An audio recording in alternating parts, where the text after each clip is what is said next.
नमस्कार मित्रांनो, मी विनोद तुमचं ASVS फॉरएव्हर ह्या YouTube चॅनलवर सहर्ष स्वागत आहे। हे ट्रेनचे डिटेल्स आहेत। मागील ताजमहल आणि आग्राचा तुम्ही व्हिडिओ पाहिला असेल। हा त्याच प्रवासाचा तिसरा भाग आहे, वृंदावन आणि मथुरा। चला तर मग वृंदावनच्या त्या चिंचोळ्या गल्लीत श्री बाके बिहारीच्या दर्शनात। श्री बाके बिहारी मंदिर हे मथुरा जिल्ह्यात वृंदावन शहरात वसलेले आहे। हे मंदिर बाके बिहारी यांना समर्पित आहे। हे राधा आणि कृष्णाचे एकत्रित रूप मानले जाते। बाके बिहारीची मूळची पूजा ही निधिवन येथे होत असे। 1964च्या नंतर जेव्हा बाके बिहारी मंदिर बांधण्यात आले तेव्हा श्री बाके बिहारीची प्रतिमा सध्याच्या ह्या मंदिरात हलवण्यात आले। बाके बिहारी मंदिरात श्री बाके बिहारींची पूजा लहान मुलांच्या रूपात केली जाते। थोड्याशा वेळासाठी माझ्या कॅमेरामधून मला श्री बाके बिहारी म्हणजे श्री ठाकूरजींचं छायाचित्रण रेकॉर्ड करता आलं आणि हे ते अद्भुत दृश्य आणि ही भक्तांची रांग। दर्शनाला आलेला प्रत्येक भाविक हा ठाकूरांच्या चरणी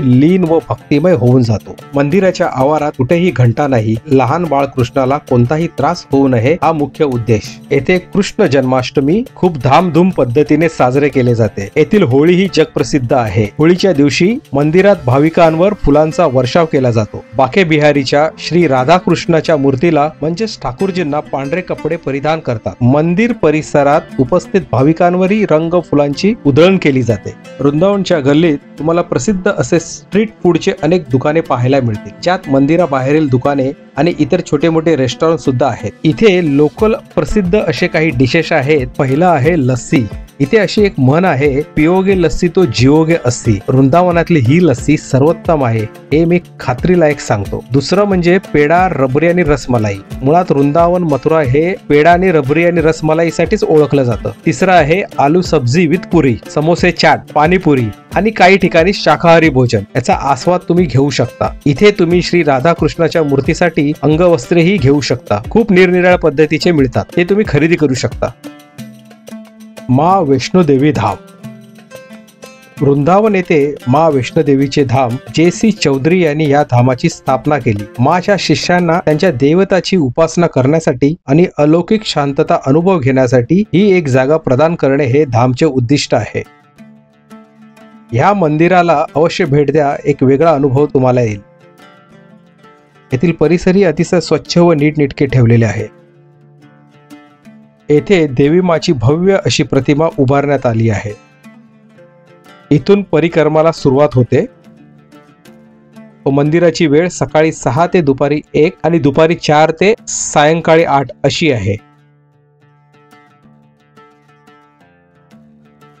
एक महत्वाची सूचना म्हणजे संपूर्ण वृंदावन व मथुरा येथील मंदिर दुपारी 1 ते 4 ह्या वेळेत संपूर्ण वृंदावन मथुराचे मंदिर बंद असतात। याची अवश्य नोंद घ्या आणि त्यानुसारच तुम्ही त्याचे नियोजन करा। गुहेत प्रवेश केल्यानंतर देवीच्या निरनिराळ्या रूपाचे तुम्ही दर्शन घेऊ शकता।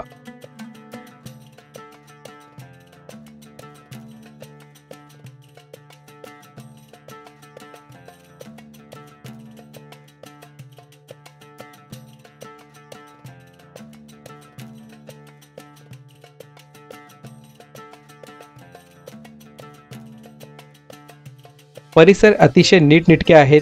देवी मंदिर, दर्शन गुफा, भोजनालय, मोफत दवाखाना, अतिथी निवास, योग भाल इत्यादी सर्व एकाच परिसरात तुम्हास उपलब्ध होईल। संपूर्ण परिक्रमा करून आम्ही पुढच्या प्रवासासाठी निघालो।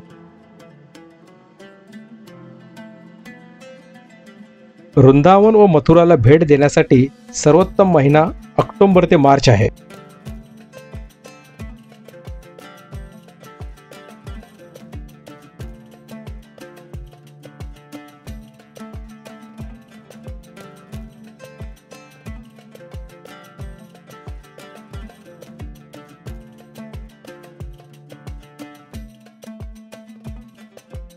निधिवन। निधिवन म्हणजे पवित्र वन। पवित्र स्थळापैकी हे एक पवित्र स्थळ आहे। राधा आणि कृष्ण आणि त्यांचे गोपाळ सोबती गोपिकांच्या मनोरंजनासाठी समर्पित असलेले सर्वात प्रमुख ठिकाण म्हणजे हे निधिवन। निधिवन मध्ये अजूनही रात्रीच्या वेळी राधा आणि कृष्णाच्या रासलीलाचे नृत्य होतात अशी भक्तांची सामान्य धारणा आहे। त्यामुळे वनाचे पावित्र्याचे रक्षण करण्यासाठी निधिवन रात्रीच्या वेळी बॅरिकेड्सने बंद केले जाते। निधिवन मध्ये असंख्य तुळशीची रोपटे आहेत जी उंचीने लहान आहेत परंतु जोड्यांमध्ये आढळतात आणि त्याचे त्यांचे खोडे एकमेकात अडकलेले आहे. तुळशीच्या रोपा व्यतिरिक्त परिसरामध्ये रंगमहाल नावाचे मंदिर देखील आहे. इथे असे मानले जाते की राधा आणि कृष्ण थकवणाऱ्या नृत्यानंतर त्यांची रात्र इथेच घालवतात. निधिवन हे वृंदावनातील एक रहस्यमय ठिकाणापैकी एक आहे. श्रीकृष्ण जन्मभूमी हे श्रीकृष्ण जन्मभूमीचा प्रवेशद्वार आहे. आतमध्ये कॅमेरा, पर्स, खाद्यपदार्थ घेऊन जाण्यास बंदी असल्याने आम्हाला आतील दृश्य दाखवता आले नाही. द्वापार युगात कृष्णाचा जन्म इथेच असलेल्या गर्भगृहात झाला असे मानले जाते. हे मंदिर कृष्णाला समर्पित आहे. इथे एक तुरुंगासारखी कोठडी आहे. ह्याच ठिकाणी देवकीच्या पोटी कृष्णाचा जन्म झाला. यमुना नदी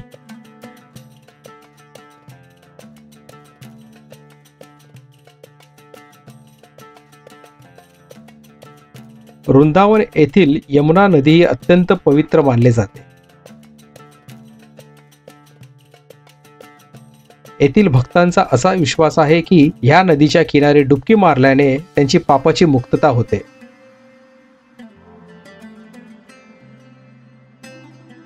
ह्या बोटीत बसून आम्ही दुरूनच वेगवेगळ्या 12 घाटाचं दर्शन घेत होतो.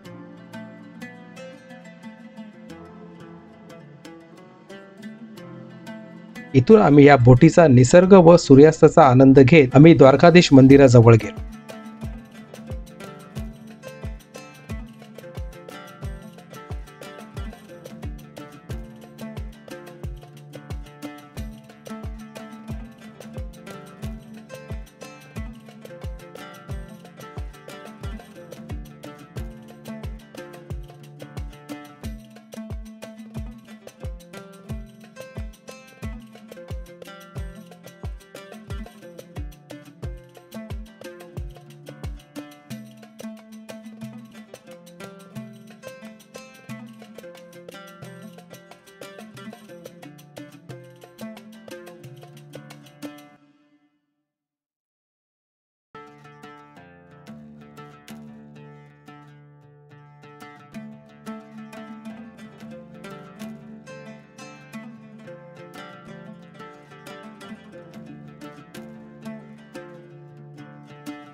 द्वारकाधीश मंदिर या ऐतिहासिक मंदिरात कृष्णाची त्याच्या द्वारकानाथ किंवा द्वारकाधीश रूपात पूजा केली जाते. गर्भगृहात द्वारकाधीश आणि राधा राणीची मूर्ती आहे. इथे कॅमेरा आत नेण्यास परवानगी नसल्याने आतील दृश्य आम्ही दाखवू शकलो नाही. विश्राम घाट. विश्राम या शब्दाचा अर्थ विश्रांती असा होतो. भगवान श्री कृष्णाने कंसाचा पराभव केल्यानंतर विश्राम घाट हे त्यांचे विश्राम स्थान म्हणून ओळखले जाते. या यमुना नदीच्या तीरावर बरेच असे घाट आहेत. उत्तर आणि दक्षिणेला मिळून प्रत्येकी 12 घाट आहेत.